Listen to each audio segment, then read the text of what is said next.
Masihkah dunia ingat dengan Dr. Husam Abu Safia, sosok hero Gaza yang ditahan tentera Laknatullah setahun yang lalu?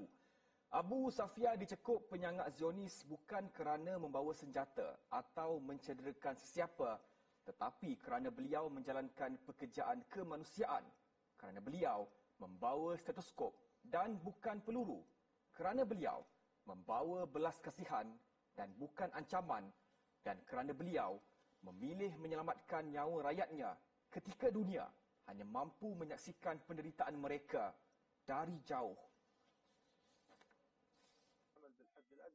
Husam Abu Safia, 52 tahun, seorang doktor, seorang suami, seorang ayah, seorang insan berhati bening yang pernah menjadi nadi harapan rakyat Gaza.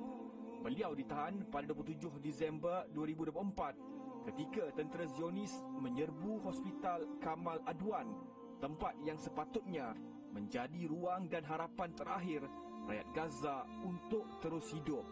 Di situ, Dr. Abu Safia dirampas daripada pasukan perubatannya dan terus dibawa pergi tanpa kata, tanpa penjelasan dan tanpa belas. Dan menjelang setahun kehilangan itu, Kementerian Kesihatan Gaza kembali mengingatkan dunia tentang lelaki yang hidup penuh dengan pengorbanan dan merayu kepada pihak yang bertanggungjawab supaya dapat mendedahkan keadaan terkini beliau dan segera membebaskannya. Ketua Kementerian Kesihatan Gaza, Munir Al-Bush, berkata, Abu Safia sangat dihormati kerana sentiasa berada di bilik pembedahan dan juga di sisi mangsa cedera akibat serangan Israel di semenanjung Gaza.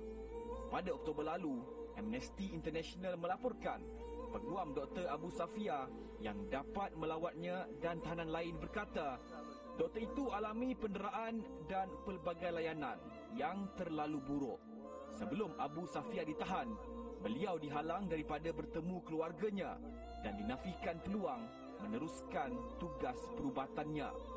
Dan sehingga kini, nasib doktor kesayangan rakyat Gaza itu masih tidak diketahui. Adakah beliau masih mampu untuk berdiri?